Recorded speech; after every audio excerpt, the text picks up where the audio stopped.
Now I have a friend who travels around, he works on equipment a lot, he buys and sells equipment a lot, he always comes up with good stuff. So one day he came to me and said that he found a pile of motors for sale. And there were air-cooled diesel engines that were 11 horsepower per cylinder. I'm immediately intrigued. Now when he said a 11 horsepower air-cooled diesel, I was picturing this. This is a around 10 horsepower air-cooled diesel. And I was picturing a 2 or 3 cylinder version of this motor. And I said, okay, thought about it a little bit. Now this Jeep still has an empty engine bay, and a little 3-cylinder air-cooled diesel would be perfect. I said, why don't you get me 3 cylinders worth of diesel? And he said, well, okay, how about a 2-cylinder also? So I said, sure. And this is what he brought me. These are way bigger than I expected.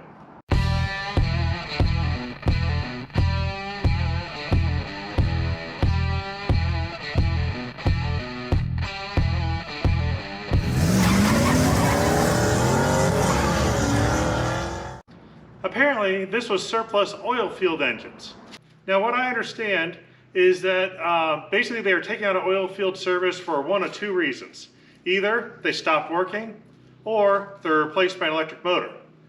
And being replaced by an electric motor is pretty common, so there's a shot these might actually work. Now, I can tell these are Lister diesel motors because it's in the valve cover. This one definitely has 2 cylinders, that one definitely has 3. So already we got exactly what we ordered.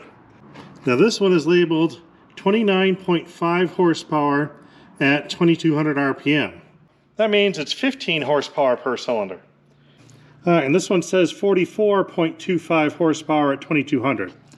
Again, about 15 horsepower per cylinder. At least they have more power than I thought. Now I've got the 2-cylinder hanging here. Let's see what this weighs.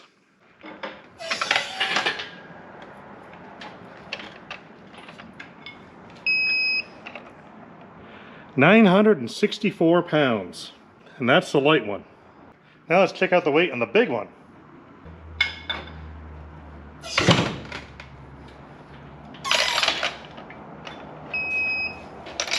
We have got 1,076 pounds. So, what I have here is 2,000 pounds of diesel that I have no use for. Let's get them running. These both have an in-out clutch. And that appears to be the fan. Oh, okay, so we go this way to cool the motor. Apparently the air filter broke off this one. And this 2-cylinder one also seems to burn a hole straight through the muffler. That's not really a good sign either. I'm guessing that's fuel inlet going through a filter. Then we go down maybe a water separator, then back up, and somewhere under here. I think the injection pump is inside here. They probably have 1 per cylinder, I'd guess. This is something. Oh, hey, a little plunger. Wonder if this is to prime the system. Maybe. Thinking this is the throttle, and the lever's broken off, of course, but it looks like it used to catch on these teeth here to set your position. The stop here, that's kind of not very useful, and nothing up there. Does this move? Oh yeah, it moves. All right, good. And that seems to adjust something down here. Now there's something here too. What is this? That might be a shutoff, maybe. There's got to be something that shuts off the fuel. And that kind of feels like it's spring-loaded, like you push it to shut it off, maybe. And you could cable operate it. There's a small hole there. Got a filter here, and we got a sight gauge right there. The oil's very black, but it looks like it's up. What's this? Oh, we also have a dipstick. There's a hole in the flywheel cover. I'm assuming that's some kind of timing mark. Now this right here is a compression release, and basically it turns around and just runs into a valve. So it just keeps the valve hanging open. Now I know for a fact this motor has been sitting outside, but I don't know as how long it's been sitting outside with no air filter. So I'm going to turn this over by hand and see if water spews out anywhere, or if it turns over. I think it does. The buddy who picked it up said it did turn. So he's good at motors.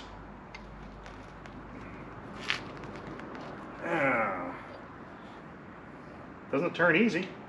We're going to try going with a bigger wrench here. Alright, there it turns. Make sure it can do a full rotation. Seems to be getting easier as I turn it. Alright, she turns over. That's good. Has a battery hooked to it. And got my good old starter switch hooked to it. Got the fuel tank that I found on that half track. It was pretty empty after a decade, so poured some diesel in it, and we got that running to the filter. And it doesn't start at all. Okay, we got power here. Let's see if our switch is working. Yep, we got power there, which means we have a starter that is not working. There's one obvious way to fix starters.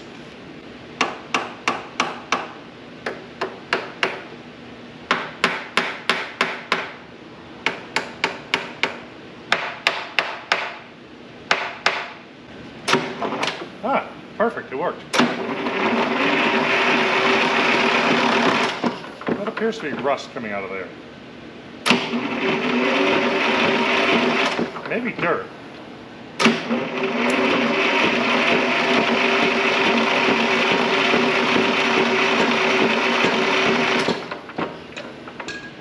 That's really not a good sign.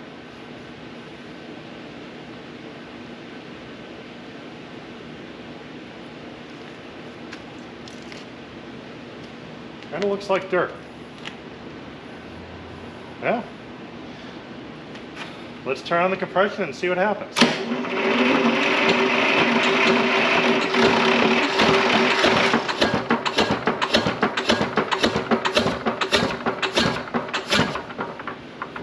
That was promising. Smoky, but promising. Yep. Starter has some issues powering itself. Wonder if I should actually mount this motor to something. You know, I'm gonna make sure that this doesn't topple over on us. We're gonna do something here, because it looks like it will run, because it was just running. Now what I've done is put my engine hoist hooked to the top of the motor and the lifting ring, and at least that way it won't fall over. So now we're safe. Let's try this again.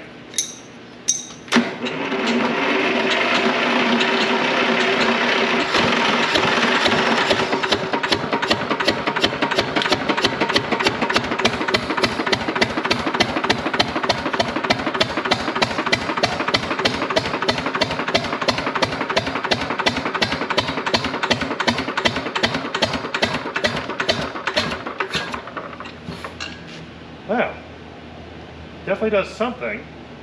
Now let's try it again.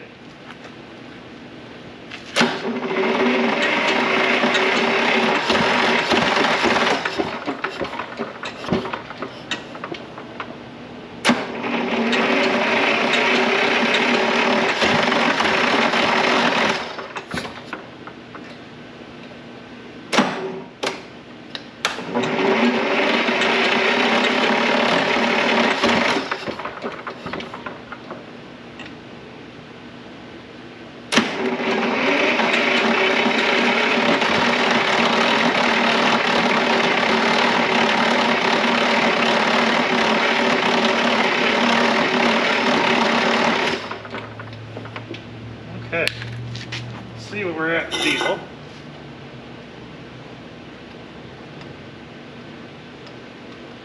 So we have fuel going to the filter, just not out of the filter. So that filter's pretty suspect. So let's try to get this motor running. First, I'm going to spin it over again.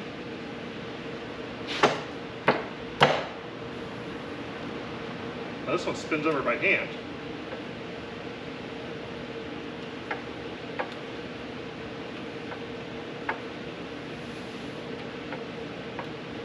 Alright, it's definitely free. That's a good thing. Oh, hey, that's on there sturdy.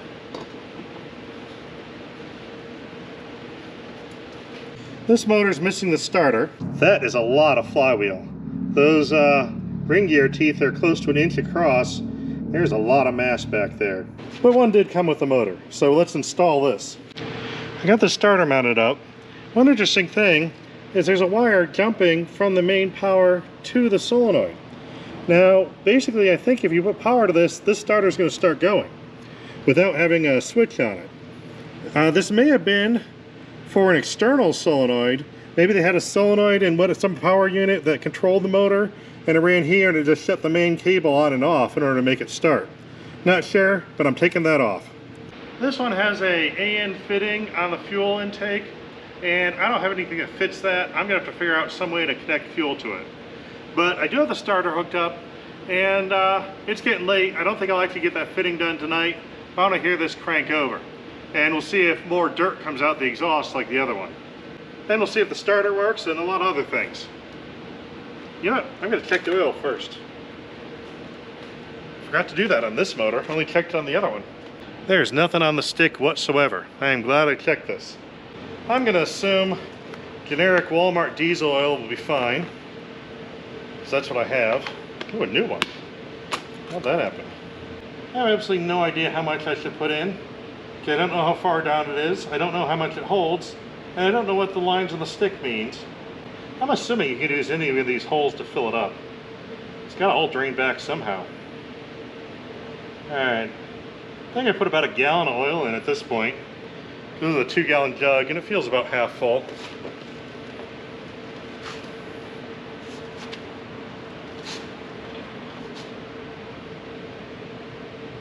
And still nothing on the stick. Let's see what we got now. Still nothing. That's about 3 gallons now. I wonder how much this thing takes. I've got a tiny little bit on the bottom of the stick, but that's all the diesel oil I have right now. But since it's on the stick, I'm not going to start this. I just want to crank it over and see what comes out of the exhaust. So, and we'll see if the starter works. All right, see what happens.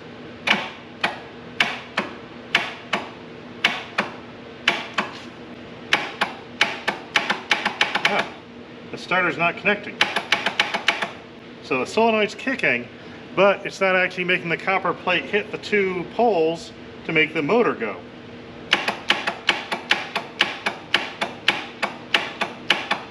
Which means the starter comes out. And that's the job for tomorrow. So we're done for tonight. It's the next morning. This motor does leak oil. Step 1, gotta fix that starter. Now I took the starter apart. It actually looks like it's brand new inside. This has got to be some kind of replacement. But you got to take the whole thing apart in order to get the solenoid off. And I think the problem's with the contacts in the back here. This is pretty much the same deal I already did with the Cummins motor and the Oshkosh. So I'm not going to go step by step. And just like that one, this one has terminals soldered on. So I have to actually remove the solder in order to take it apart. Now this time I have some solder wicks. I'm going to try to soak up some of that excess. And I did mark the cap so I can put it back on the same way. Found our problem here. Now this starter definitely got wet. That would be our problem there. So once we clean these up, we're probably okay. Not sure how it got that bad. That's pretty impressive.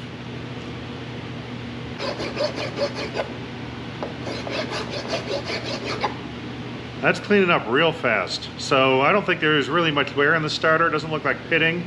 Looks like just straight corrosion. Now this is what we got now. This should work better. So, gotta put the whole thing back together now.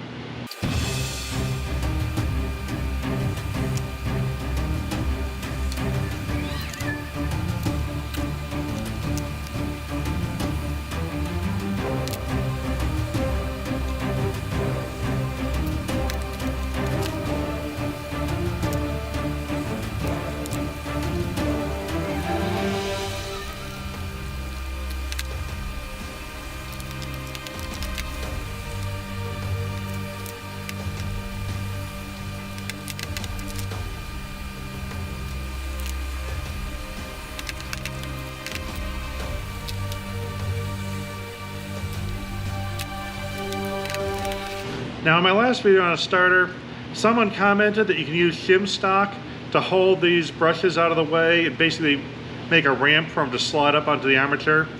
which is a good idea. You guys should try it if you have shim stock. I looked around, I don't have any. So I'm just gonna put it on the old way, but there are other ways.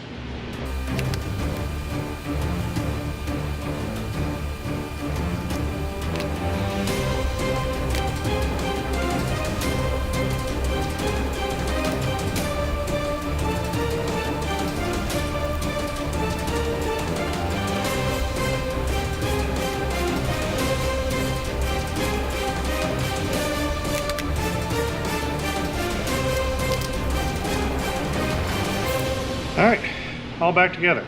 Let's install it and assume it's gonna work fine without testing it.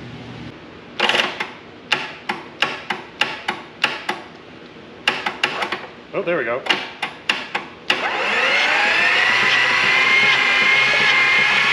got debris.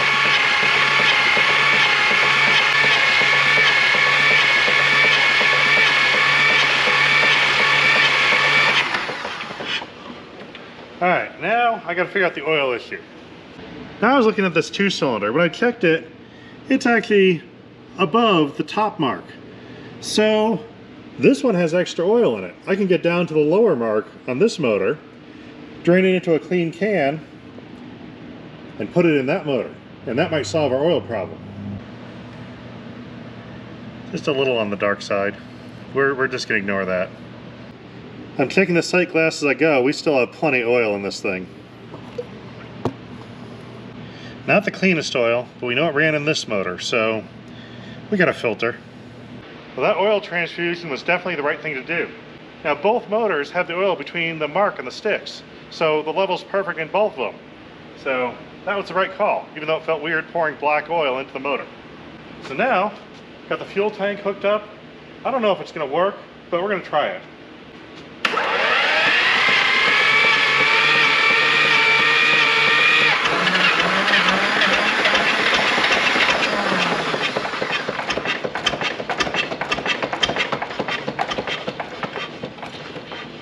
Well, that's promising.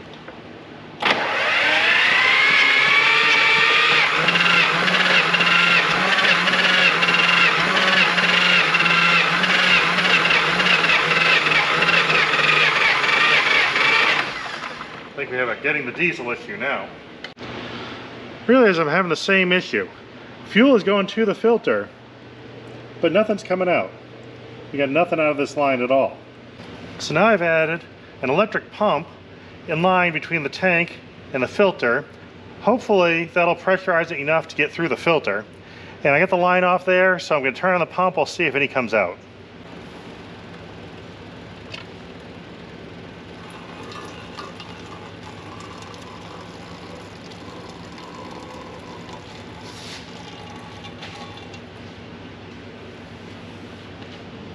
Okay, we got diesel. And now, I think we'll have fuel.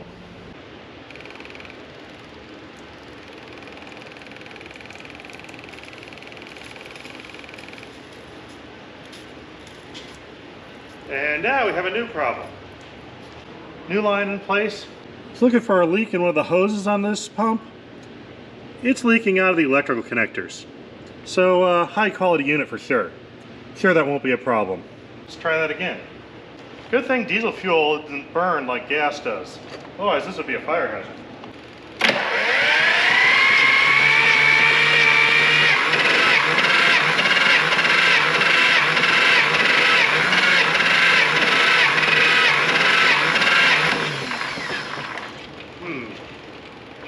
We may have some air trapped in the lines from running it out of fuel. Now, I've taken off the side cover here, and basically what we have is a feed line, and this goes all the way across. This is the main feed that's coming in from our fuel pump, and that goes to individual injectors for each cylinder.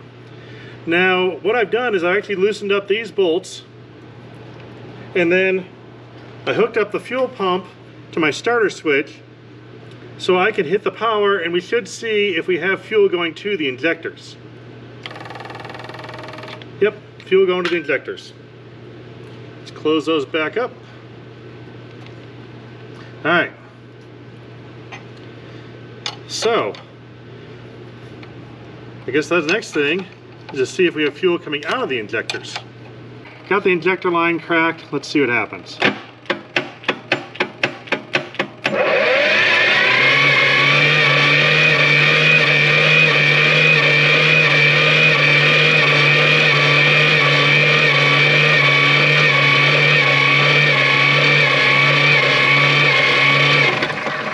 starting to see something. So we might have fuel going to the injector line. Let's try this one.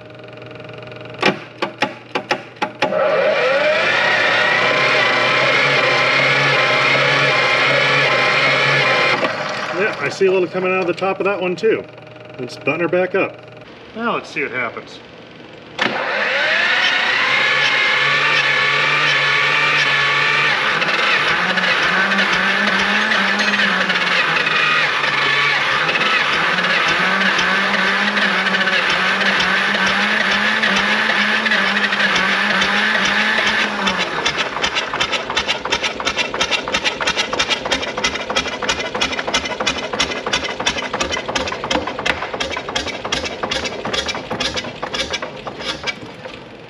Kind of running.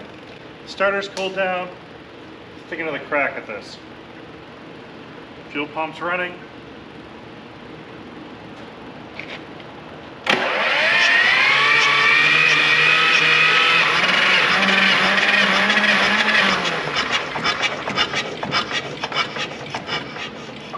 Like it wants to go.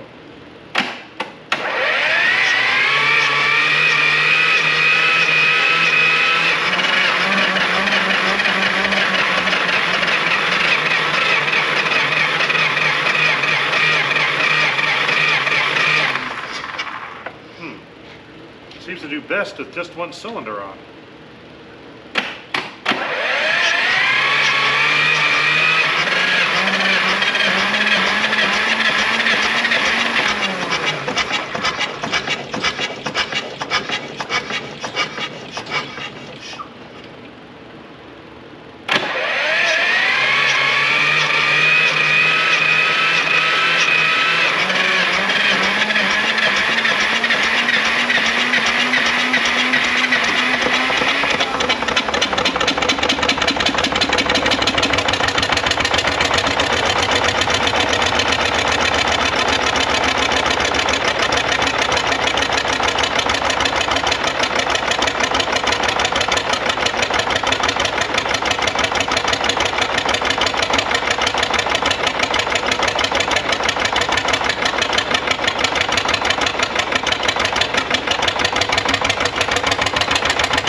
Seems to be idling okay. Wonder what RPM that is.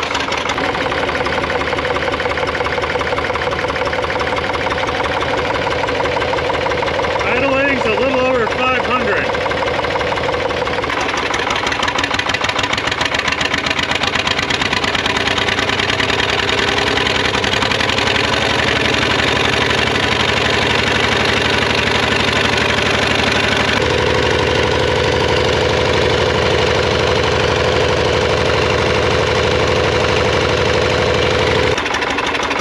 Idling pretty clean now.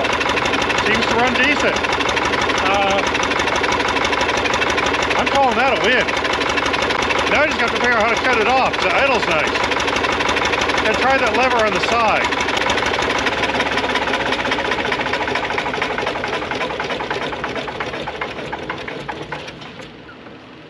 That's it. I got a fully functional giant diesel motor with low power that I have no use for. Let's see about the other one.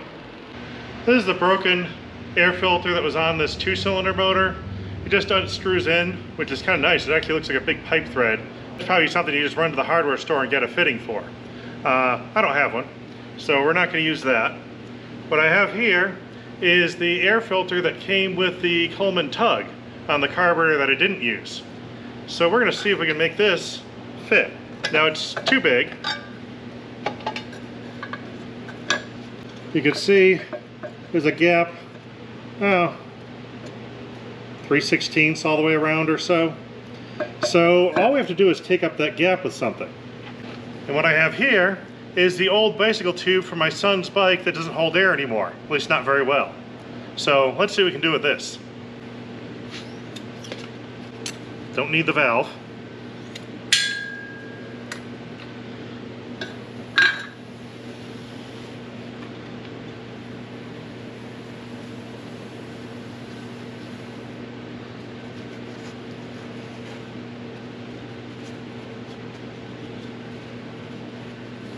See how we're doing. Oh yeah, that's plenty.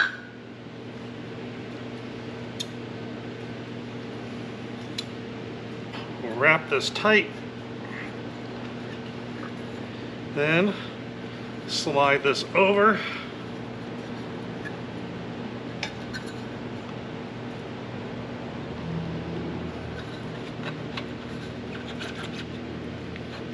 There, nice tight fit.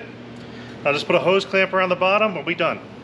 Now I've stolen the fuel system to put on this 2-cylinder, and that'll hopefully get around our filter issue that we had last night. So basically the same tank, same pump. The pump seems to be leaking a lot more now. So we'll just, well, it'll be fine. But I'm gonna fire up the system and see if we have fuel coming out, or if it sprays out of any of the hoses like the last one did. That's spraying out of something. What is it spraying out of? Oh hey, maybe I should tighten that clamp down. Well, that's not a very good clamp. Let's see if that's enough. Maybe.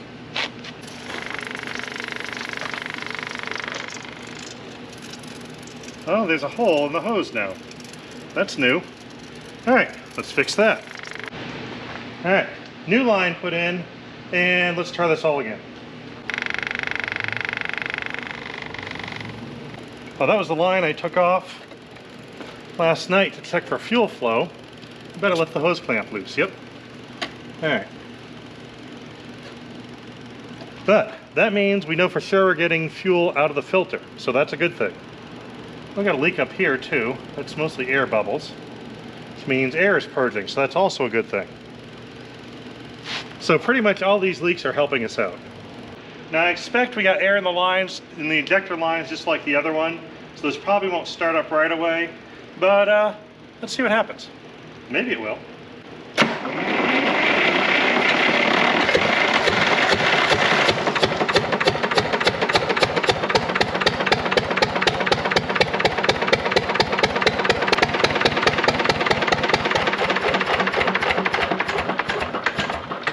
I think we just got to the air.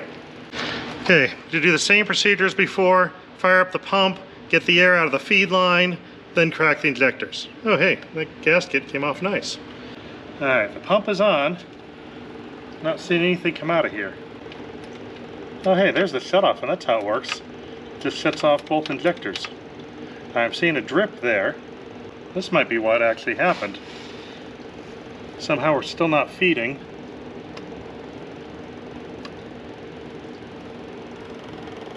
Oh. Oh, hello. Okay. I just learned something. Now this valve was the problem.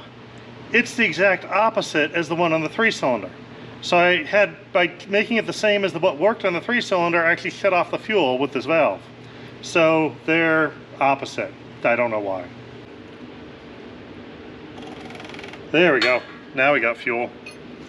Which means we probably didn't get air in the lines because we weren't actually putting anything through them.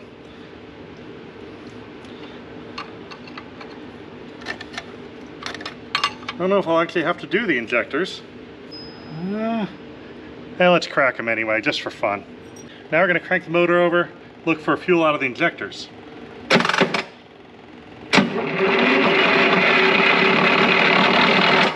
Yeah, they both seem to be popping. So let's button this back up. Let's give this another try here.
It works. They both run. Sound fairly decent. I think once it heats up it'll do better, but it's really moving around the floor on me, so I don't want to run it too long and have it crash into something. Well, that's it for this video. They both run and halfway decent. So I have two air-cooled, really heavy, low horsepower diesel engines. It was fun just to hear them running, but that's all I have for now because I have no idea what else to do with these. So we're going to end the video here, and if you have any ideas, shoot me an idea in the comments. Otherwise, there's a bunch of people that run stationary pumps here. This would be a good water pump motor for irrigation or something like that.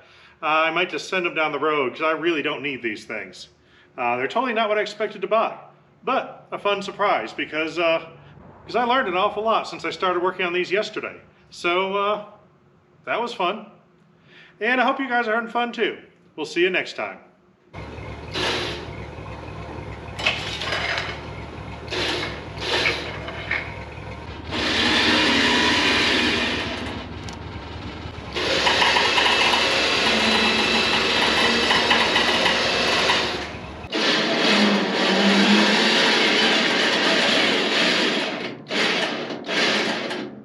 Let me show you something. This motor is leaking oil right around this gasket. So I know it's going to drip, but I don't want it going in the ground. So I put it on an old piece of plywood. Now, I expect it's only going to drip for a while because I bet those gaskets are real shrunken because there was no oil at all. So I think they'll swell up and seal. But by having it on plywood, anything that does drip will get absorbed in the old wood and trapped in there, sort of like a sponge. Old plywood is handy. And old cans. I always save those too. And old plastic bags. You can even use the handles to tie them on so they don't blow away. Now that's on there. Now we're good.